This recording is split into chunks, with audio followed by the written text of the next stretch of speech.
Dust on the Mountain by Ruskin Bond. Part 7. The Hills of Home. When Bisnu saw Pritam's arm and half his body jutting out of the open door of the truck, he thought his friend had been killed. It was a strange position, half in and half out. Bisnu was about to turn away and climb back up the hill when he noticed that Pritam had opened a blackened and swollen eye.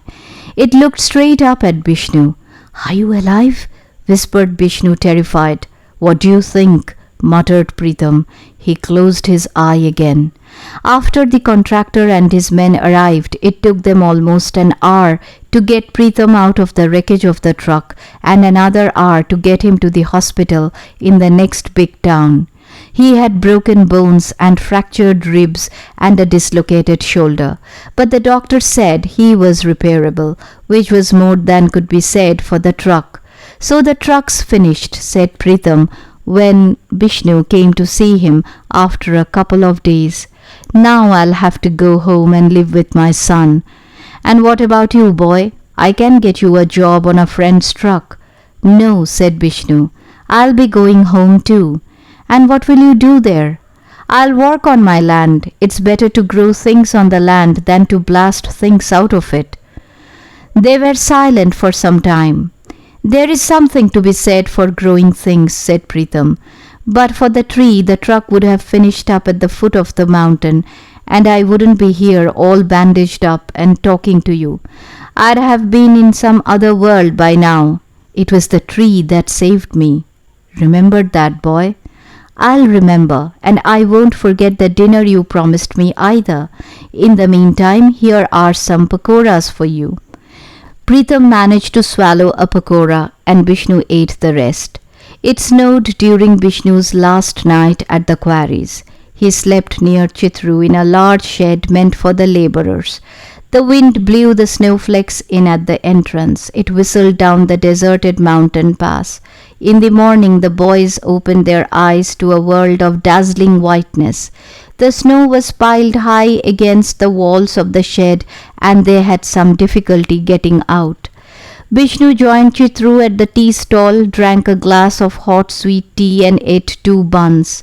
He said goodbye to Chitru, promising to keep in touch, and then set out on the long march home. The road would be closed to traffic because of the heavy snow, and he would have to walk all the way. He trudged over the hills all day, stopping only at small villages to take refreshment.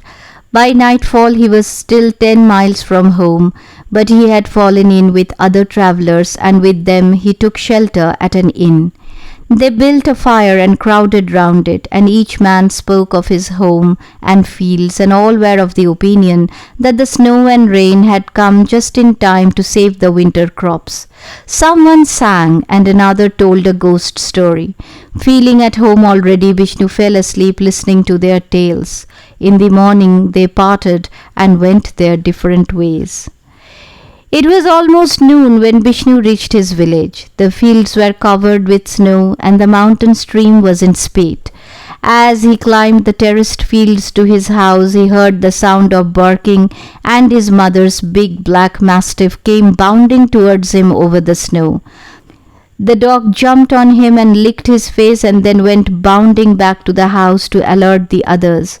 Pooja saw him from the courtyard and ran indoors shouting, "Bisnu has come! Bisnu has come!" His mother ran out of the house calling, "Bisnu! Bisnu!" Bisnu came walking through the fields, and he did not hurry. He did not run. He wanted to savor the moment of his return, with his mother and sister smiling, waiting for him in front of the house. There was no need to hurry now. He would be with them for a long time, and the manager of the picture palace would have to find someone else for the next season. This was his home, and these were his fields. Even the snow was his. When the snow melted, he would clear the fields and nourish them and make them rich. He felt very big and very strong as he came striding over the land he loved.